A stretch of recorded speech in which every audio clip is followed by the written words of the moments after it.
बिस्मिल्लाहिर्रहमानिर्रहीम। हक फैक्ट के नाज़रीन को अस्सलाम वालेकुम। क्या आपको पता है जो सांड होते हैं वो लाल कपड़े को देखकर गुस्सा क्यों करते हैं? उसका असल रीज़न क्या है?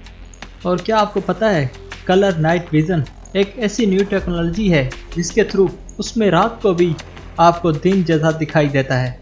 Male the capital of Maldives, ये जो शहर है इसका आप ऊपर से व्यू देखो।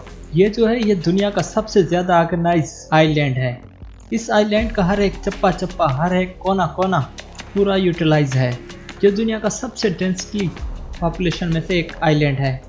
Capital city of Maldives MALE Male. American swimmer जिसका नाम था शेवर्स, उन्होंने एक 12 किलोमीटर रन की कंपटीशन में हिस्सा लिया था। वो बहुत अच्छी तरह रन कर रहे थे और वो जीतने के नज़दीक थे। तो क्या हुआ कि तब उसने देखा कि रास्ते में जो कंपटीशन का रोड था उसी रास्ते पे एक पानी के एक बड़े एरिया में एक बस गिरा हुआ है। और उसी टाइम ये एक हीरो की तरह 33 फुट पानी के अंदर जाकर 20 लोगों की जान बचाई। उस बस के गिरने के चलते जो लोग डूब रहे थे उन सब की जान बचा ली, किसी को मरने नहीं दिया। एक एक करके सबको बाहर निकाला। ये इनकी यंग की पिक्चर है और अब ये ऐसे दिखते हैं। It's really real life super hero. और ये 11 टाइम वर्ल्ड रिकॉर्ड होल्डर भी रह चुके हैं और 17 बार वर्ल्ड चैंपियन भी जीत चुके हैं और 13 टाइम यूरोपियन चैंपियन भी रह चुके हैं और 7 टाइम USSR चैंपियन भी रह चुके हैं। नेशनल जियोग्राफी के प्रोड्यूसर पीटर चिन, उसने एक एनिमल के पिक्चर को डेबिट किया। आपने ह्यूमन बेबी पेट में जब होते हैं उनका अल्ट्रासाउंड या उनकी तस्वीर ज़रूर देखी होगी, पर जब भी किसी जानवर का बेबी होता है वो पेट के अंदर कैसा दिखता है वो हमने नहीं देखा। तो ये आप देख सकते हैं, ये CGI के थ्रू बनाया गया है। तो देखें अलग अलग एनिमल्स जब पेट में होते हैं वो कैसे दिखते हैं। डॉल्फिन के बेबी को आप यहाँ देख सकते हैं, एलिफेंट को देख सकते हो और बहुत सारे एनिमल्स। ये रियली में अमेजिंग है। वो जब पेट में होते हैं व्यू कुछ ऐसा होता है। ये बड़े जो शिप होते हैं ना उनके अंदर उसमें ना एक एक रूम को 2 डोर्स होते हैं। क्या हो कि अगर कोई शिप कभी डूबने के आज़ार में आ जाए या डूबने लग जाए तो उल्टा साइड करके उसके ऊपर एक डोर होता है। जब शिप नॉर्मल टाइप में होती है तो ये डोर कुछ ऊपर सा होता है, मतलब आपको सीलिंग के ऊपर एक डोर दिखाई देगा। मतलब आप सोचेंगे ये क्यों बना हुआ है। वो इसलिए बनाते हैं क्योंकि अगर कोई शिप डूबे तो वो इसलिए होता है कि वो आपको वहाँ से निकलने में मदद करता है या कोई रेस्क्यू टीम वाले वहाँ से आ सकते हैं। इस शिप में सब रूम में लगभग 2 दरवाजे होते हैं, एक वर्टिकल एक हॉरिजॉन्टल। That's amazing. आपको पता है कि फ्यूचर में ऐसे कार्स आने वाली हैं और कुछ आ भी गई हैं जिनमें ड्राइवर्स की नीड नहीं होती। उस कार में एक सॉफ्टवेयर होता है, वो सॉफ्टवेयर ही सब कुछ ट्रैक करता है कि आगे कौन कौन सी कारें जा रही हैं और कहाँ से रास्ता है। और उसके पीछे का जो सॉफ्टवेयर होता है वो कुछ ऐसा होता है। ये टेस्ला कार का जो ऑटो पायलट सॉफ्टवेयर है ये उसका बिहाइंड द सीन्स है। और देखें ये कैसे ट्रैक कर रहा है आगे और पीछे के व्हीकल्स को। ये बहुत ही अमेजिंग टेक्नोलॉजी है। इसमें एक वीडियो गेम की तरह हर चीज़ को ट्रैक किया जाता है और गैप बनाना, टाइम पर ब्रेक लगाना, स्पीड कैलकुलेट करना, एक्सीडेंट से बचाना, ये सब टेस्ला के ऑटो पायलट सॉफ्टवेयर में मौजूद है। ये है फ्यूचर का टेक। वो दिन ज़रूर आएगा जब सबके घर में कार होगा और उसको किसी ड्राइवर की ज़रूरत नहीं होगी। वो जाएगा कार में बैठेगा और उसको बोलेगा जा मुझे मार्केट छोड़ के आ। That's really amazing. Indonesian farmer जो है ना वो राइस फिश कल्चर नामक इस टेक्निक से राइस को उगाते हैं। वो क्या है कि बीच में इतने पानी में मछलियों को छोड़ देते हैं और जो फिश का ड्रॉपिंग होता है वो किसी फर्टिलाइज़र DAP या खाद की तरह एक्ट करता है। और जो फिश होते हैं वो किसी भी जीव को खा लेते हैं या इंसेक्ट को खा लेते हैं। उससे उस राइस फील्ड के चारों तरफ जो ऑक्सीजन सर्कुलेशन होता है वो भी बढ़ जाता है और उसके चलते जो राइस होता है वो 10% ज़्यादा उगता है। That's amazing farming technique. मछली और राइस को दोनों एक साथ उगाना, वाव। क्या आपको पता है जब भी कोई बेबी जन्म लेता है किसी माँ के अंदर, वो जब स्टार्ट हो रहा होता है तो पहले से 5 से 7 हफ्तों में वो फीमेल होता है, वो लड़की होता है। मतलब जितने भी इंसान हैं वो एक पॉइंट पर गर्ल थे, फीमेल थे 5 to 7 वीक के लिए। ये देखा जाए तो बहुत अमेजिंग है। और 5 to 7 वीक्स के बाद जो ऑर्गन होते हैं वो डेवलप होना शुरू होते हैं। ये इस बात को भी एक्सप्लेन कर देता है कि मेंस के निपल्स क्यों होते हैं। Because we are females once at a time. All the human embryos start life as female, as do all embryos of mammals. Wow. जो सिलो ईटर्स होते हैं, जो सिलो खाना खाते हैं, वो 42% लेस लाइकली है ओवर वेट होने का या फिर ओबीज होने का। और जो नॉर्मल स्पीड में खाते हैं वो भी ओवरवेट नहीं होते हैं। उनका 29% लोअर रिस्क होता है ओवरवेट होने का। आप ये नोटिस करना, जो भी लोग ओवरवेट हैं, जो मोटे लोग हैं, उनका एक कॉमन सा हैबिट होता है कि वो बहुत ही फास्ट ईटिंग करते हैं, मतलब बहुत ही तेज़ से खाना खाते हैं। और जिनको अगर वेट लूज करना है वो ना अगर स्लो ईटिंग करना चालू कर दें, स्लो खाना खाना शुरू कर दें, तो उसकी बॉडी में बहुत सारे चेंजेस आना शुरू कर देते हैं। आपने 32 बार चबाने के बारे में ज़रूर सुना होगा, मतलब chew your food like a beach. जितने भी एनिमल्स के ब्रीड आते हैं, क्या उसमें आपने इसका नाम सुना है? टाइगर। एक मेल लायन और फीमेल टाइगर के बीच में जो क्रॉस होता है, क्रॉस ब्रीडिंग होती है, उससे जो जन्म लेता है उसको लाइगर कहते हैं। हर कोई टाइगर और लायन के बारे में जानता है, बट अब लाइगर को भी अपने दिमाग में बिठा लो।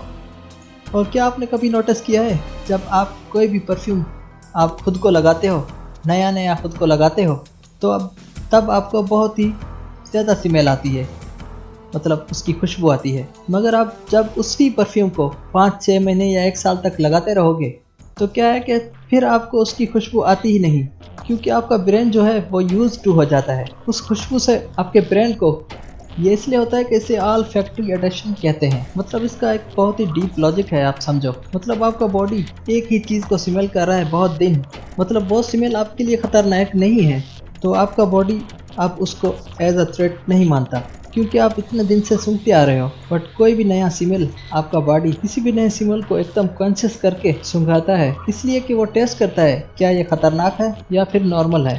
इसलिए जब आप कोई भी नया स्मेल सुनते हो तो वो आपको ज़्यादा ही स्मेल करेगा, because the brain is more focused on unusual smells as a sign of possible danger. और जिसे आप बहुत दिनों तक सुनते आ रहे हो उससे फेमिलियर हो जाता है और उसे नॉन थ्रेटनिंग मानता है। ये था इसका साइंस, ऑल फैक्ट्री एडेप्टेशन।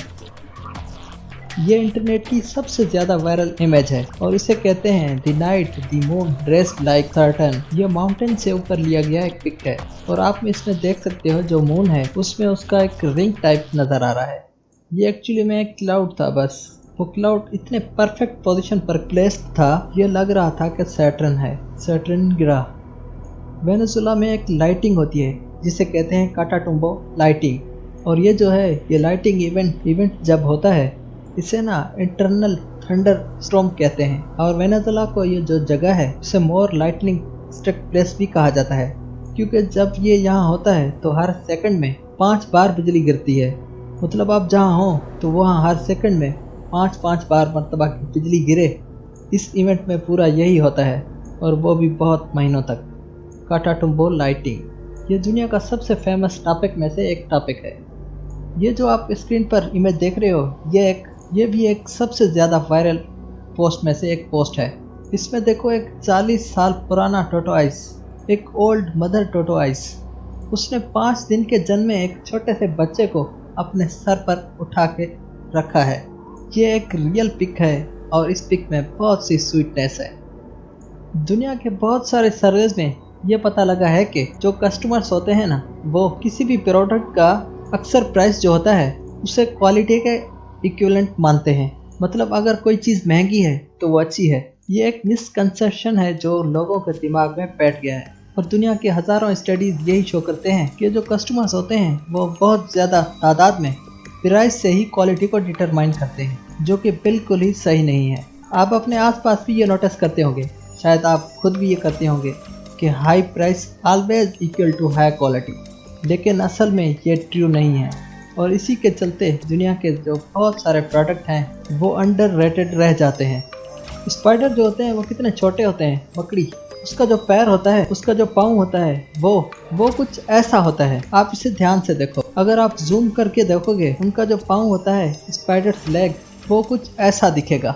क्या आपको पता है कि ये जो बुल के सामने लाल कलर का कपड़ा जो हिलाते हैं वो बुल गुस्सा हो जाता है? ये क्यों होता है ये आप जान लो कि ऐसी बात बिल्कुल ही नहीं है कि वो लाल कपड़े को देखकर गुस्सा होता है, कि लाल कपड़े से सांड इरिटेट होते हैं। ये एक्चुअली में फॉल्स है कि ये कलर उनके ब्रेन को ट्रिगर करता है। ये जो आप सोच के बैठे हो ये बिल्कुल गलत है। मतलब just like any other cattle because they are colour brand red, yellow, green and violet colours.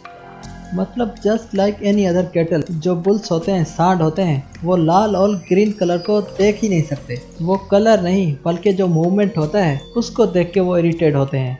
और जो बुल होते हैं उनका माइंड बहुत ही एग्रेसिव टाइप का होता है, इसलिए वो हिलते हुए कपड़े को देखकर गुस्सा हो जाते हैं। और इसके पीछे साइंस यह है कि उनको कोई भी मूवमेंट, कुछ भी हिलना पसंद नहीं आता। ये कोई लॉजिक नहीं बनाता, बल उनका ब्रेन का स्ट्रक्चर ही ऐसा होता है। बट जो बात है कि वो लाल को देख ही ऐसे करते हैं, ऐसा बिल्कुल ही नहीं है। मगर आप लाल को छोड़ के कोई भी कलर का कपड़ा उसके सामने ऐसे ऐसे करोगे वो गुस्सा ज़रूर हो जाएगा।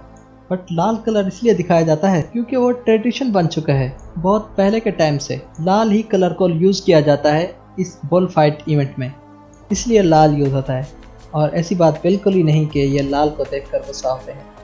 आपने नाइट विजन टेक्नोलॉजी के बारे में ज़रूर सुना होगा या फिर गेम्स में देखा होगा। और वो कुछ पहनते हैं, वो कुछ चश्मा पहनते हैं और रात को ग्रीन को दिखता है, रात में हल्का विजन मिल जाता है। बट आप एक टेक्नोलॉजी के बारे में जान लो, कमर्शियल कलर्ड नाइट विजन आ गया है जो आपको रात में भी कलर दिखाई देगा। और वीडियो पसंद आए तो लाइक ज़रूर करना और शेयर तो ज़रूर करना और नीचे कमेंट्स भी ज़रूर करना। और अगर आप हमारे चैनल पर नए हैं तो सब्सक्राइब ज़रूर करें। और ये सब्सक्रिप्शन बिल्कुल फ्री है, कोई पैसे नहीं लगने आपके। नए वीडियो आने तक के लिए अपना और अपने प्यारों का बहुत सारा ख्याल रखिए। अल्लाह हाफिज़।